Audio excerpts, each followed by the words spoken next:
I recently posted a video where I spoke about setting boundaries really and issues with my family. And in that video, I made the point that only my mum and a friend of hers has bought my books and supported my journey, effectively believed in me and feel proud of my progress really to try to support me. And that's been really beautiful. But on the other side of that is family members who haven't, are just envious, jealous, spiteful, vindictive, um, just not nice people. And I spoke about the fact that I'm done with them. I've set boundaries. I won't be talking to them again. But I thought within that video itself, I think that just shows a very limited um, perception, really, of what's been happening and why I set that boundary and why I don't like certain people. Because look, a lot of teachings would suggest to forgive people and embrace them, and heal together. And that's all full and well if people are similar to you. But when people are so far removed from who you are and your principles and the way you see life, that would be detrimental to within myself, to my journey. And the reason I talk about this really is to self empower other people, is to show them that, look, that may be a teaching that a lot of people live by, but that doesn't necessarily benefit you. And it's actually rather toxic sometimes. So you can forgive in the sense of allowing people to heal, but it doesn't mean to hold yourself back and be prisoner to a circumstance or to a group of people. That is not healthy. And that's why I talk about it. So this isn't to hurt people, although by extension it can hurt people. So before considering to do this video, I just thought to myself, do I use names? Of course, using names helps an awful lot because then I can separate the people and it's far more easy to follow who's who. Um, but it isn't a personal attack. So a lot of people will find when you hear my videos, I don't often mention someone by name. Sometimes I will. But it's not to be spiteful, but however people perceive. Um, but I'm so different to all of my family, and that's where fundamentally the issues begin. So when we block people or we move on, it's very rarely is it one thing. It's just there's usually something that's the catalyst of something that finally breaks the camel's back. Something where you go, I can't do this anymore. I've had enough. When I consider each person individually, and then you consider them as a group, that's where you just can't close your eyes to the situations. And I think one of the fundamental things for me is the relationship I have with my daughter is incredibly beautiful, and it's something I've nurtured since she was a baby, since she was born. We're transparent people. Like literally, just yesterday, she messaged me first thing in the morning. Can you call? Really, that means can we do a FaceTime because we live quite a distance away. Unfortunately, and I've documented that in my books, and I've spoke about it quite openly about the situation through family court and all the chaos with that. And we was literally on FaceTime, I think, since till about like 8 p.m. or something crazy. It was like mad. And I had barely had any sleep, so I was like a zombie. So sometimes I was falling asleep on the FaceTime. So she's just sitting there drawing on a scrapbook, and I'm falling asleep for like an hour, and I'm waking up. Like, whoa, whoa, whoa. So a lot of time it's just being in each other's company. It wasn't continuously talking. I was like a zombie half the time. But I'm always there for her. And It's and of course she's there for me, and it's nice when we have those moments. I don't want to digress too much, but it's just that relationship we have and the respect we have for each other. It really does shine a light on the dysfunctionality within really the majority of the rest of my family. And that's really where the issues come. So it's hard for me to talk without saying people's names. I'm going to try my best. I'm going to try and be vague. But what I want to show people is the dynamics between certain individuals and the relationships within those closest to them. And then I want to bring it back and show the relationship I have with my daughter. And you'll see why I can't have these people in my life. And it doesn't serve a purpose. There's no point to it. If anything, it just holds you back continuously.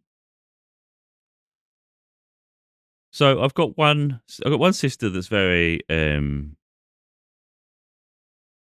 she is selfish. In fact, both of them really, in their own unique ways. One postures to have more in life. So no, I don't want to say too many negative things, but all of us in the family really, we all know that they would give up love for money. That's just reality. They won't like hearing it, and maybe as they get older, They resent that notion, all these things, and look, we've seen it. It's just the way they are. They couldn't live poverty. They couldn't live without things. So they feel someone like that feels very entitled, don't they? Because they're used to having things, and let's say people are they have less resources. It seems like they always need something or this or that, but it's okay for them to have it because they feel like because they're not in like poverty or desperation that they're entitled to it. So they could have something and they don't feel like they're taking anything, but meanwhile they're having most things. It's just crazy, and others around them are struggling. Um, Something recent. Mum's recently replaced the carpet in her living room. It's quite a big living room. Um, One of my sisters hasn't spoken to her for ages. Like she can get really resentful. Didn't speak to my mum for like I think 3 years, just because my mum chose to have Christmas with me, and we had it at her home, and everybody was allowed to visit my mum's home. It wasn't a case of it's just like just me. It's but they wanted it at their home, and they expect everyone to gravitate to them. So she literally stopped talking to my mum for a long time. She was so rude, it was unbelievable. And my mum lives on her own, by the way, because my stepdad passed away in 2017. So it's been hard for her, but I'm always there for her. I talk to my mum pretty much every day on the phone. Visit when I can. I live furthest away from everyone, so there is a level of isolation on my side. Um, I don't have people around me, and again, who checks in? Who checks in? So of course, with my sister, there's far more, and like I said, things stem further back than you would perceive, and it's like, how far do you go? Um, my sister, she'll act like she's doing things for you, but really it's for her. So if she's bored, she's lonely, let's say her partner's at work or something, all of a sudden now she's interested. Now she wants to do something. Um, but there's like a time, even when my daughter was younger, and considering how close I am to my daughter and how protective I am, you disrespect her, you disrespect me, and I don't forget anything. I remember every little thing. There was a time when she wanted to do something, so we had, like, me and my daughter, we don't get that much time together. I had to travel all the way up north of the country. It was 500-mile round trip to pick her up, bring her home, and then I'd have to do the same on a Sunday. So it's a lot for me to do in a weekend. It's 1,000 miles round altogether, 1,000 miles. So that's a lot of travel on a Friday. It's a lot of travel on a Sunday. So really, we only have Saturday. This was just one incident, of course, of many. This is just an example. Um, so she said, her son, my nephew, they get on great. So yeah, we'll do something on Saturday. We go out for the day. We'd have a good day out. And it's like, okay, yeah, we'd she'd like that, you know. So that's the thing. I travel, and it's not all just about me. It's not just about like I just want to hold her together. It's like no, I just want to have fun. I want to enjoy life. So I'm messaging, and she's like, oh, well, we're out at the moment, but we'll be back later. So like, so we could have gone out, like we could have gone swimming. We used to like doing things like that. We'd go mini golf, cinema. There's all sorts of things. We could have gone out for the day and just enjoyed ourselves. But we're waiting for my sister, and she kept delaying. And I think it got like 5 p.m. and she's like, oh yeah, unfortunately, we're tired now. We're not going to be able to do it. It's like, are you serious? Like I've travelled all that. I've got to do all that travel for the weekend. Me and my daughter have a limited time together, and we're just sitting around. We was waiting because everything was in like, if you knew that, you'd have planned the day. But instead, it's just wait 2 hours, wait 2 hours, wait 2 hours. Everything's just that's what she's like. That's what she's like. That's the character there. So of course, when you see each other, it's like, oh, I love you, bro. I love you, bro. It's like, oh, you're so fake as shit, though. That's the problem, isn't it? It's so. Like, I could go. There's so many other examples. Um, my daughter's mother, she struggled a lot at certain points with postnatal depression, all sorts of things. We had to have people come out, and at one point we had to stay with my mum because we was evicted. All sorts. We've been through a lot, in life. Been through an awful lot, and I was always by her side, and I'd stand up to her for her against my family. She'd never do that for me. So while I'm on this, I just want to make the point that I understand all the problems I have with people. It can make me look like the bad guy, I understand that. I don't care about people's perceptions. I'm just someone who's outgrowing toxicity, and unfortunately, most of us grow up in situations where there's more toxic people around us than kind people. So you're going to butt heads if you want to break free, and that's just how that is. Um, so we were supposed to have, and my parents, by the way, would vacate the living room, which they, my stepdad was hooked to the telly. That was a big thing, but he would do that, and he was more than willing to go and sit in the garden. We'd all sit out there while my partner, then partner, would have a session with therapists because it was really important for her, really important. So there was a time when my stepdad weren't home, and my sister come to visit, and was like, "Yeah, we just need to make sure." just need to vacate the living room for like half an hour, just so she can have that session. And she made a whole scene about it. No, why I ain't leaving the front room? Why we living room? Why have we got to leave the living room? But this is her selfish attitude. Yeah, everything's all about her. I went mental. I don't usually get physical, but I was like the Hulk. Like and I'll admit things. I don't care. I wouldn't touch someone unless obviously they touch me. So if someone touched me, then it's on. That's different. But I wouldn't instigate a physical situation with someone because that's a step too far. But I did hit a couple of doors. Like, I was really pissed. I just wanted to rip the door off its hinge. The disrespect, and I was so protective of my partner. Um, yeah, and it did scare my sister. In all honesty, it did, and she just started crying. Um, and I was like, I'm done with you. You're an arsehole of a human being. Like, I just really, my mum was there as well. And I just didn't care. I just didn't care. I thought you are one piece of shit, and that's how I was. And I shouted it, and I was like, I had enough. I was like disrespectful, because not being funny. When I say she had mental health problems, it was suicidal. It was suicidal, and that someone being that spoiled when someone's like holding on to life, I think is just disgusting. Um, and of course, when I say that, I don't think people will understand the depths of what that means in our daily life. Every day's a battle to support them because you're not trained for that. No one will understand unless you've been through it. You never truly get it. It just saying the words. It glosses over an awful lot of what happens. And when someone is so selfish that they just won't budge an inch, it tells you everything about their character. And it was through that me and my sister, to be honest, we had a falling out for a long time, and it's never been the same since. Eventually, and seriously, it hasn't fixed. It never repaired. It never, because I didn't like them. And obviously, they had issue with me because of it. And it's like, I don't care because I don't like you. When my stepdad passed in 2017, one of his wishes was that everybody comes together and everything heals. And it was like, you can be here. We can do it for a day or so, and we can pretend. And we tried to pretend for a long time. You just be around each other, and it's like, oh, hi.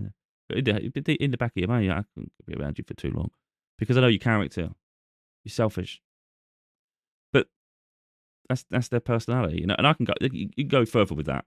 Like I said, it's not just one instant. This isn't just one situation with someone. This is like lifetime. This is lifetime. They've done it a whole life with everybody. My other sister, she's like super benefits. she knows every nook and cranny to get every benefit. Um, there's times when I'm claiming benefits. There's times when I need it, and I think there's nothing embarrassing about that. And I think there's too much ridicule and things when people need things. But when you've worked certain parts of your life, you've paid tax, you just get, for me, you're getting the support back from the system that you've been paying into. And I don't care how anyone else sees that.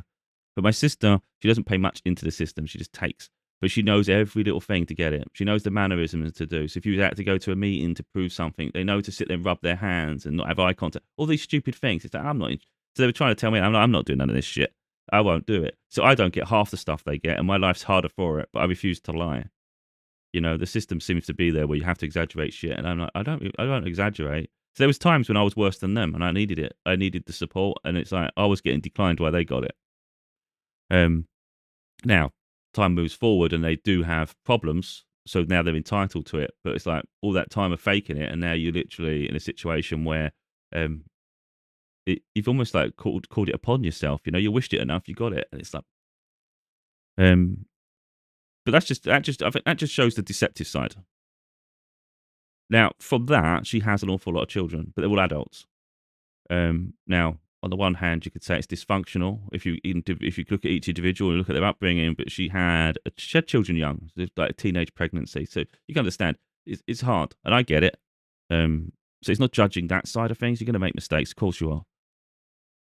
But it's really the relationship that's built and the way they are with each other is dysfunctional as how. And again, it just typifies everything. And again, everything comes back to my daughter. I would never do this with her.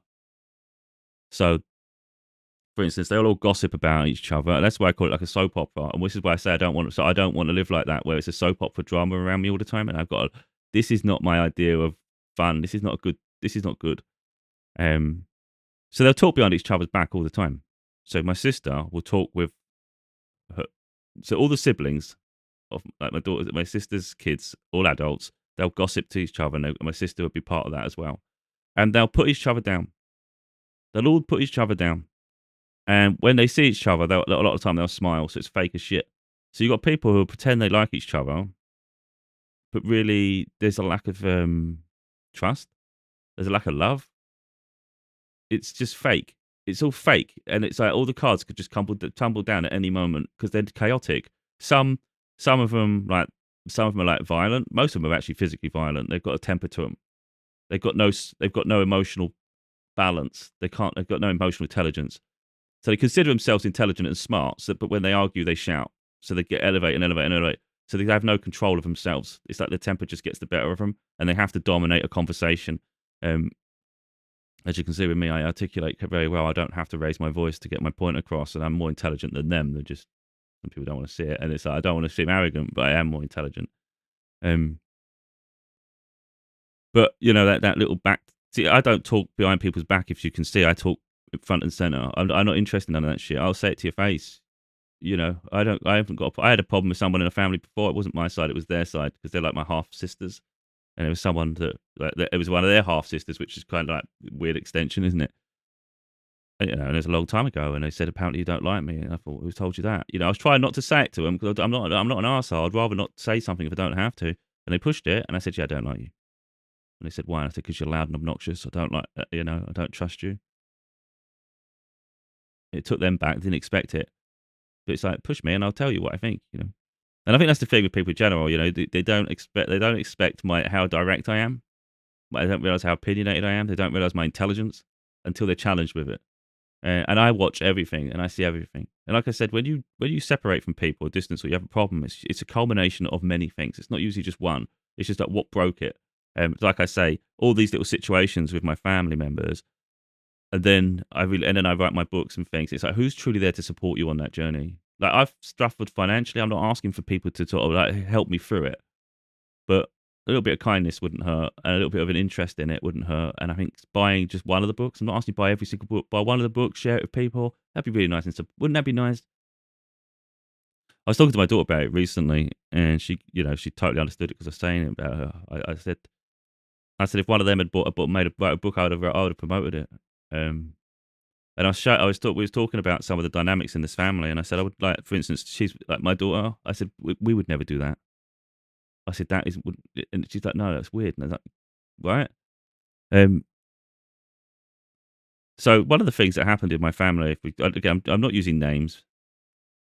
So I got one of my nieces, she also had children at a young age, another teenage pregnancy.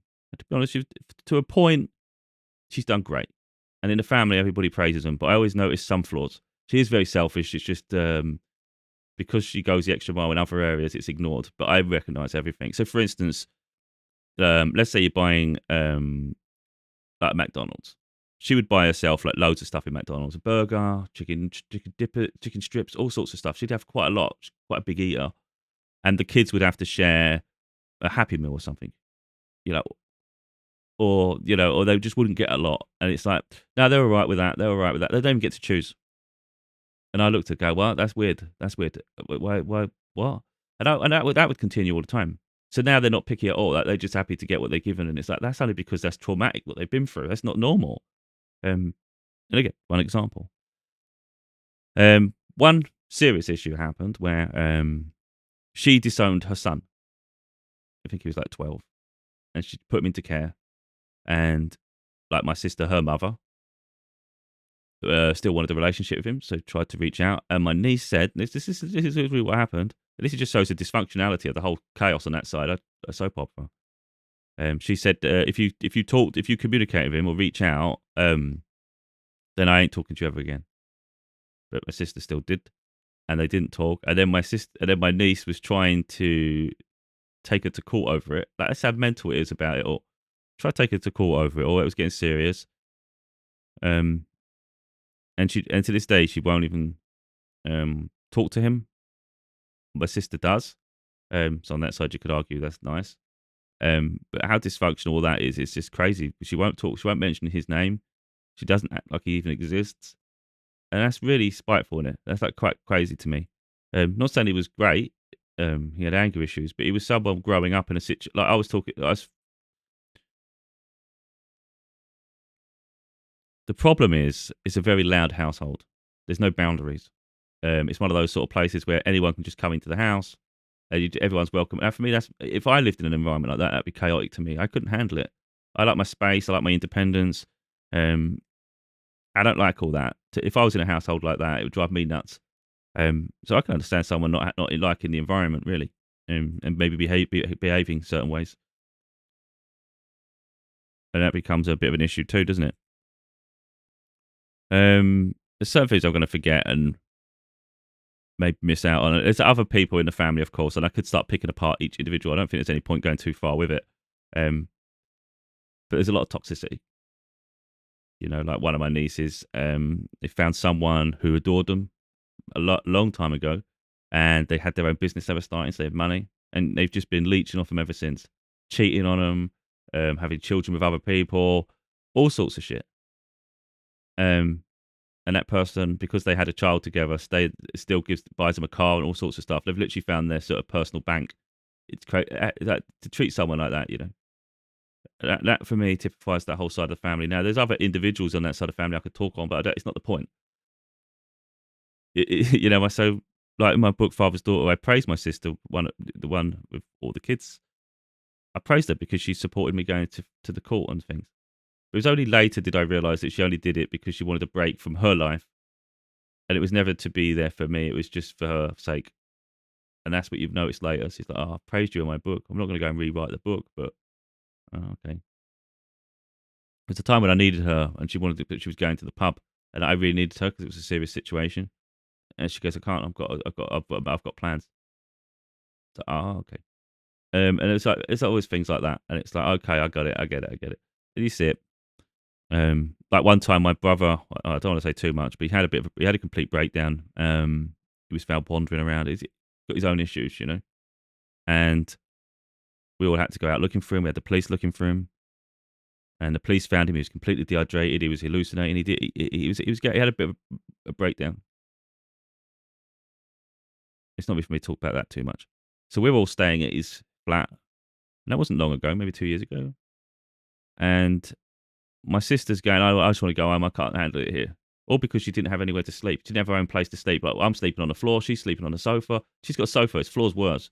And she's moaning, and I just can't do this. I need to go home. I need my comfort of my bed. I need this. And I thought, how disrespectful you. That showed me everything then. Like, how selfish. Like, what are you even doing here? Because you're just ruining it. Like, we're here to support him, and you're waffling a load of nonsense. Because some people just like to perceive themselves as doing. So obviously, like I said, there's going to be other aspects to the dynamics to the relationships and things. There's far more. I'm only tip of the iceberg. So like my posh sister, the one, let's call it the posh one. We had a holiday years and years ago. It's a family holiday when I was younger, my late teens, and we went to Florida. Um, and then we went again a bit later. I think when I was about 24, maybe 25. I was driving by then. So the first time I went, didn't drive. Second time I did drive. Both times it was always about her. She would not forgo anything. So um, if you go to the second time, my stepdad hurt his knee, and we had to take it. He had to go to the hospital. But my sister was like, "I've got plans." She had to go Disney World. She had to go and do all these things. She would not. Everything had to go. She had to achieve everything in that holiday. So me and my mum are taking my stepdad to the hospital. He's got his knee cast. All sorts of stuff. And I had to drive the car. It wasn't supposed to be me. It was him driving it. He rented it. Instead, I'm driving him all over the place. I'm driving him to his hospital appointments, making sure he's taken care of. I'm taking my mum places, like we're going to the shops and things. We're having to go shopping.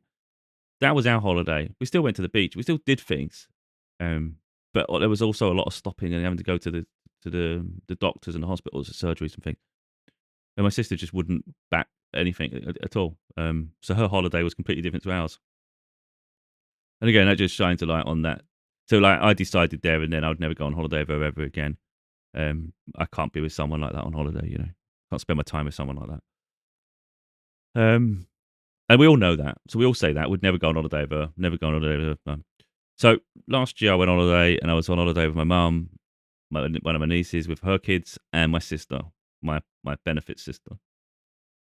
And straight away, it was hilarious, really, because it kicked off immediately. My sister's really annoying, but she's so It's so selfish. It's unreal. So we had one, like me, my mum, and my sister were sharing a room, and then my niece and her daughter were sharing a room. That's how it was going to be. We only had one key into the room on it. Like, we only had one key, one to lock it and unlock it.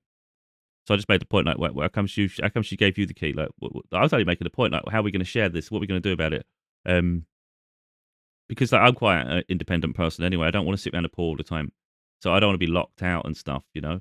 Um, and it's like whoever's more likely to be in the room and things, if it makes sense.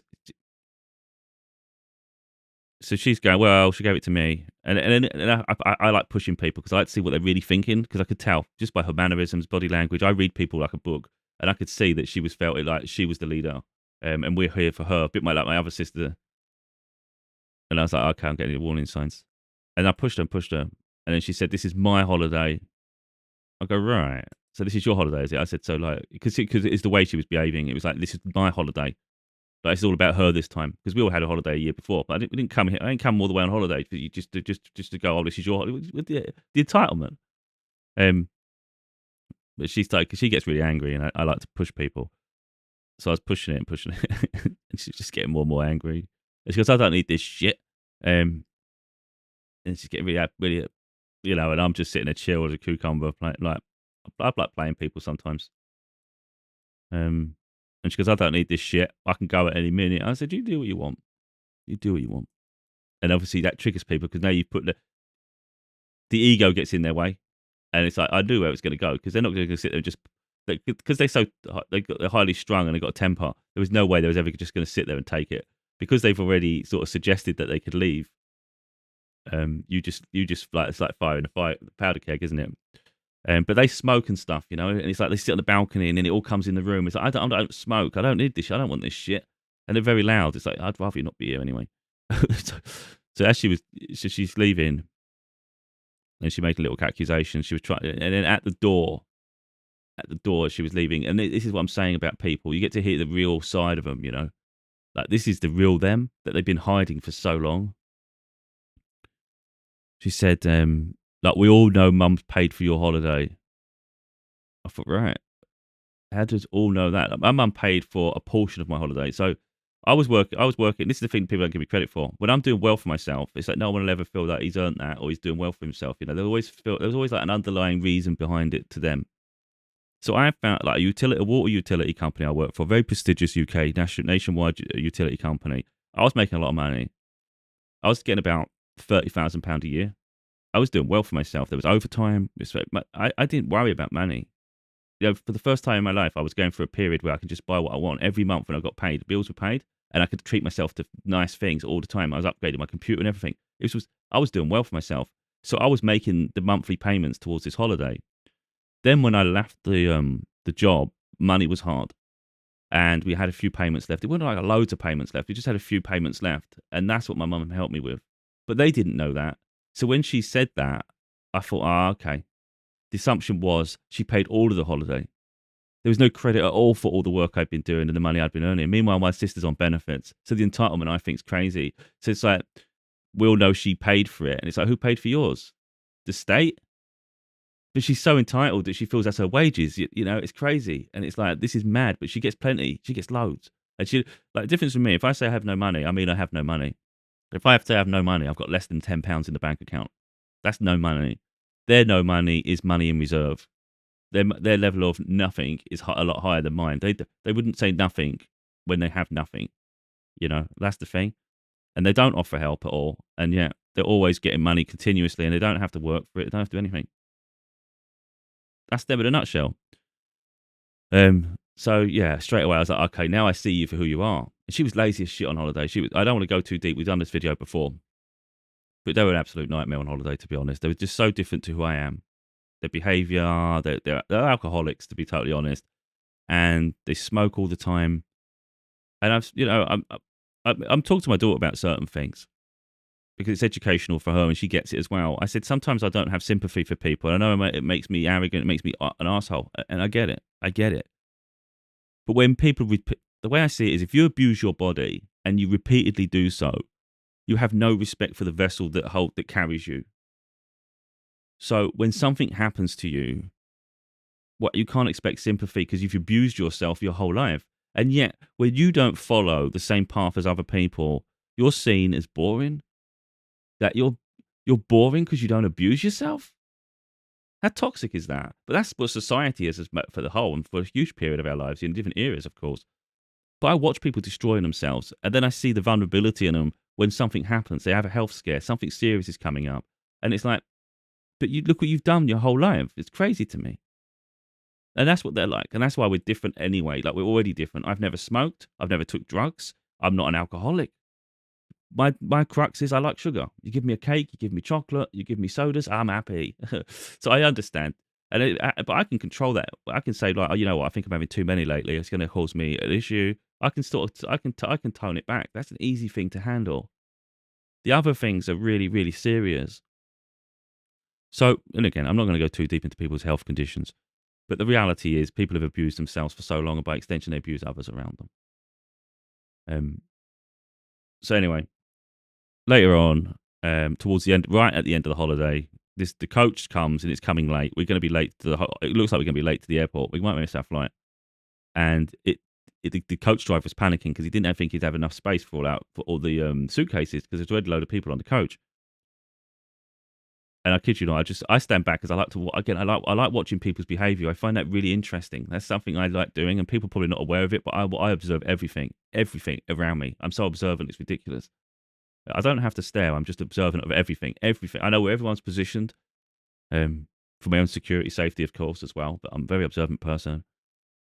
And she quickly, my sister, for all the back problems she's got, and the hobbling around she was doing the whole holiday, she was lazy as shit. As soon as she realised, because she realised it as well, that they're not going to have enough room for the bags, they might not. She quickly threw hers in first, straight in there. Don't care about anyone else. Don't worry about anyone else. But why don't you worry about anyone else? Because she went straight up the stairs into the freaking coach as fast as she could, leaving the rest of us standing by the side of the thing trying to figure it out. And we're slowly doing it. We're doing it the right way. Then she's tried pushing my mum up the stairs. My mum must have been there first. I think, yeah, because my sister tries. She's too slow, though, so everybody can get round after, but it's the way she's behaving. So because I only know she pushed my mum upstairs because I was sitting with my mum on the coach. And my mum was really upset, and she just pushed me upstairs because I heard Shelley. Shouldn't say names. I heard her moaning, like shout, because she can be vocal. She's swearing publicly in front of people. I'm like, all right. I said, well, I'm not bothered. I said, do it. I said, so because they were selfish throughout the holiday. And then we had the same problem on the plane. All I kept hearing was, oh, no, window seat's mine. Window seat's mine. That's always my one. I've got the window seat. That's my seat number. All I'm hearing, I'm thinking, shut the up. We know you're sitting by the seat, you bloody moron. We all know our seat thing. It's unreal. Wouldn't shut up about it. So selfish. And we've had the conversations about that as well. I was the last one on the holiday, so I didn't really get a choice. So I'm like, okay. But I did make the point that in a future holiday, I wouldn't put up with that shit. I said, if you're that adamant, you can't swap a seat and let other people have a moment, then you're going to sit with strangers.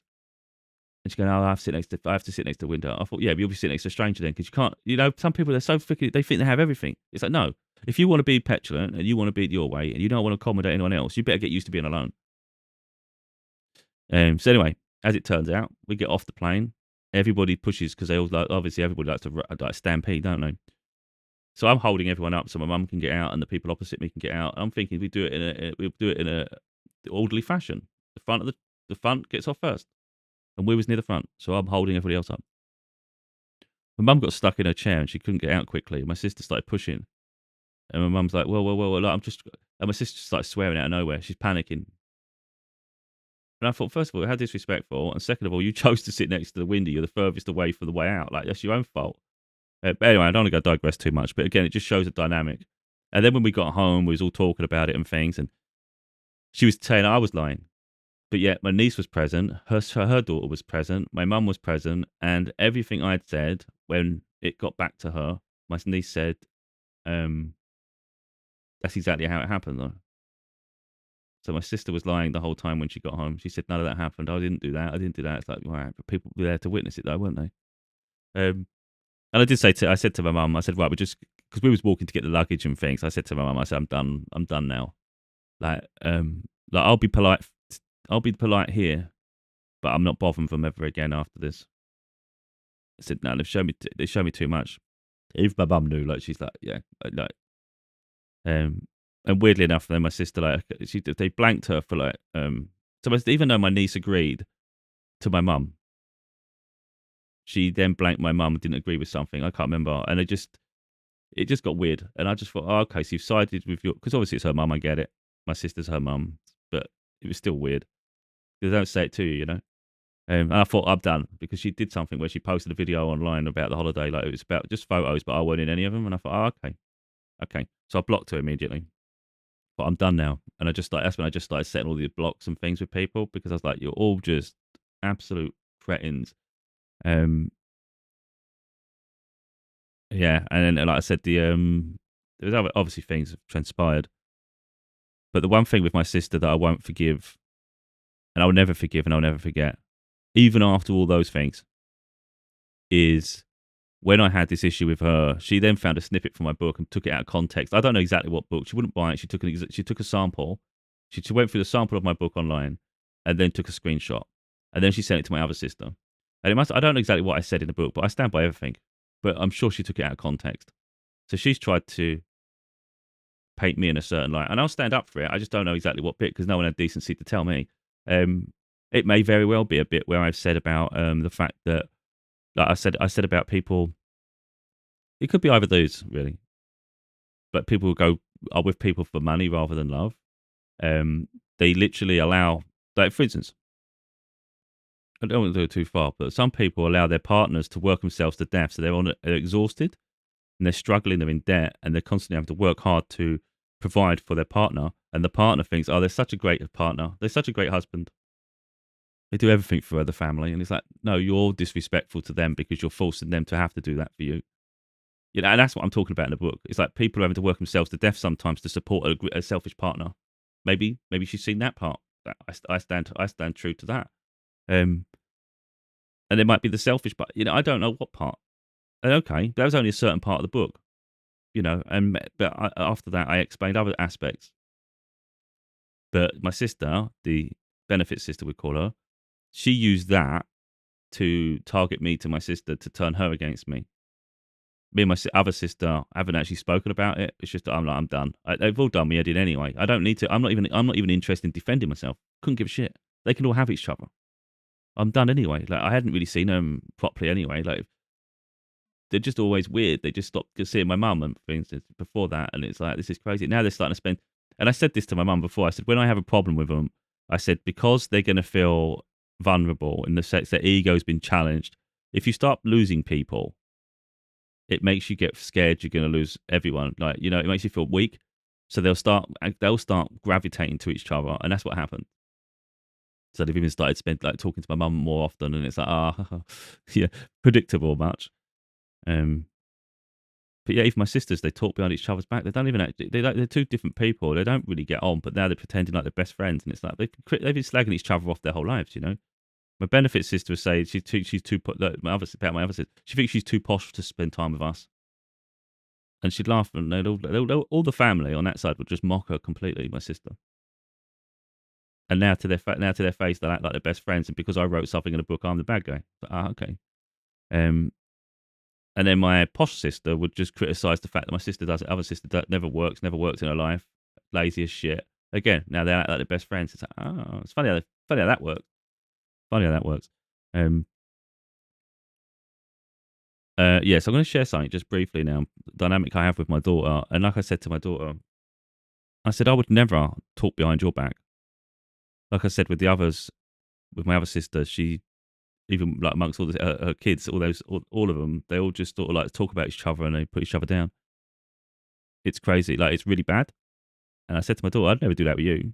You'd never hear me talk bad about you or wish for you or like you not to be succeeding and things. I always like, you know, I'm always proud of you. And if anyone sees my journey with my daughter, you'll see that like, you know, I don't need everybody in my life. Um, for me, it's all about having those special relationships. I'd rather have a small community of incredible people. That's what I have. So in my life, in terms of family, I've got my mum, I've got my daughter, I got my nephew David James. Who you know, he has his issues sometimes, but he's growing. Um, they're the ones that really I trust. It's a good core group, in my opinion. And I don't care if people. It's like I say to my daughter all the time. Like, I don't care if other people, like the problems I have with people, doesn't extend to the relationships they have with others. So I don't ask people to fight battles for me. I don't ask people not to like someone because I don't like them. It's just I already see through them people, and I'm done. I'm not playing nice. I have no interest in any of them. And for me, when I reflect and look, you see all this disrespect along the way, and then I do my books and everything I've done, and not one of them at any point could invest in a book and just help support me and say, this is what, because they're selfish. None of them. Why would they? Why would they? They'll posture everything else is better than what I'm doing, and it'll be a competition. I'll never get recognition, as we saw when I got that job and I was doing well for myself. I'm never deserving. Didn't earn that. Suddenly, I'm the one that had the interview. It's funny. I was the first choice actually from the management. He hired 5 people, and I was the first choice. There's many reasons as to why I was first choice. He spoke to me after everybody had left. When we did the team thing, so we had the interviews. We got the was it? He kept saying, "Haven't definitely got the job. We've got a group session where everyone's going to meet. Everyone's going to come together, make a decision after that." But as we was leaving the car park, I was the last one leaving, and he stopped me in my car and asked. He was so excited, like, how did you think then? Is this somewhere you think you'd like to be?" He was doing all that, and he was always giving me eye contact for the other group thing. Um, from my understanding, I was the first one that was called to be offered the position.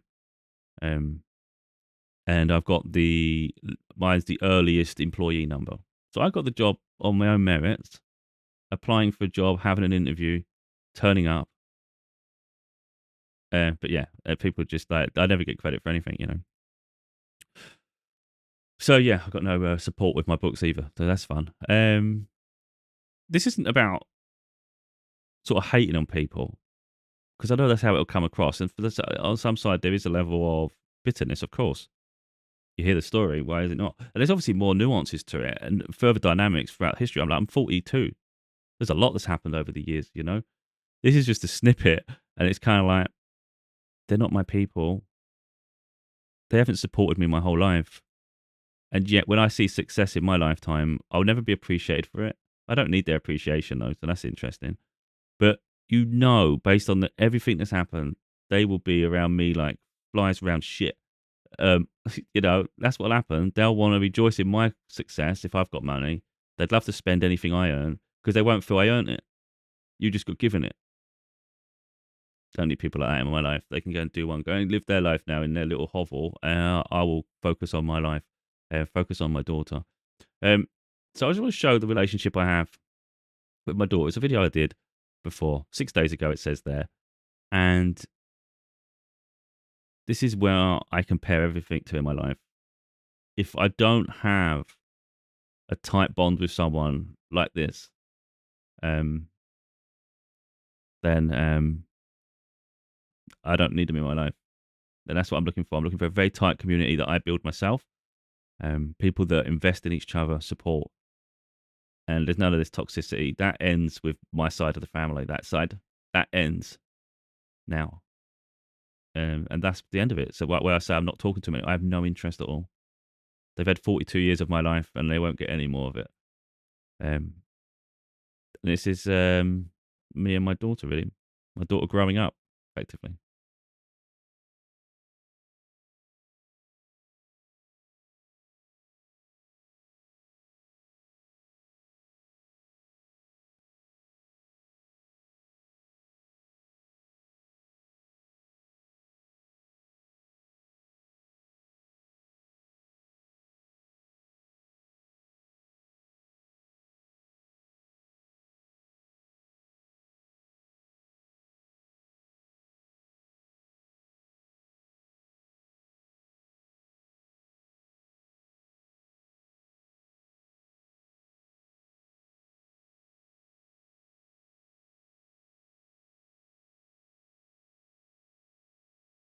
Hmm. It's like the thing with me is when I love big. And people that are deserving in my energy, I'll give them the world. And like with my daughter, she is the epitome of everything that is beautiful in the world. And I've always protected her from everybody, always prioritized her. And I said in another video, it's like from the outside, people won't realize the trauma she's been through, the separation we've had, everything, even the poverty, the struggles. She's had a hard life. and yet she's a ray of sunshine um, in a world of darkness. And that's that she's beautiful in every way. And I won't allow others to take advantage of her. I won't allow anyone to affect her negatively. So it's important to lead by example. And for the first and foremost, I lead by example for her life, so she gets to see how I react to people, the boundaries I set, the respect I give to myself, and how I hold other people accountable. And she will also implement that in her life with people. And I witness it firsthand, the self-empowerment, the love she has of herself, and how she holds people accountable. And she does reflect upon the fact that there's some people that are traumatized. There's all these different things, but she's emotionally intelligent enough to see it too, that she's growing. It's been incredible watching. But I don't need a lot of people around me. I just need special people. And when people have shown enough of you, it's okay to let them go. And it's hold people accountable. Now, people can deflect. I've had it my whole life. Like I've just said there, when we come back from holiday, people try to lie. They try to distort the truth. Yeah, I was just speaking everything from facts. People don't like the light shine upon them. They'll try to defend anything and they'll try to act like that's not true, that's not true. But they know in their heart, they know deep down, everything I say is accurate. Because I don't lie. I don't sugarcoat anything. I've not no interest in it. I'm just more interested in growing, self-reflecting, and moving on with my life, continuing to achieve goals. And that means when I do something wrong, it's hold myself accountable, learn from the situation, try to grow. I even said it there with my sister. I got physically angry. I wanted to take the door off its hinge. I hit the door. I could say I could pretend I didn't do that. I did do that. I felt like the Hulk at that moment. I was like livid. I was absolutely livid. The disrespect towards my ex-partner when I'm trying to keep her alive. That's how bad that was. And to have someone so selfish. And I've had that my whole life with people. Um, and that, you learn, you harden from it. So for instance, the way I protected my ex-partner throughout our entire relationship, I even argued with my family on her behalf. I stood by her side for anything, you know, and she never reciprocated that for me. She would never speak up for me against her family if they were rude in any way. Um, and yet had the audacity to, when the relationship was ending, to accuse me of emotional abuse, to validate her reason for leaving, relocating our daughter at the other end of the country, even though it transpired that she actually found a new relationship. She relocated for that person. She hid that as a friendship. And as soon as court proceedings, literally the next day after court proceedings, that person moved into their home. You learn a lot in those situations. The fact that you sacrifice everything for some people and all they do is shit on you. But like I say, my daughter is a shining light, an example of the beauty in this world. And it does give me hope. Anyway, that's why I set the boundaries with people. I know this is a really long video, but I don't think I think me just saying that I'm done with people because they didn't support my book is a very minimalistic view of the situation. It was just the culmination of, and it would just show that any success I have will never be acknowledged, really. So the growth isn't even appreciated. And it's like, I don't want to waste my energy with the wrong people, and I can't deal with toxic drama. I can't deal with people that abuse themselves.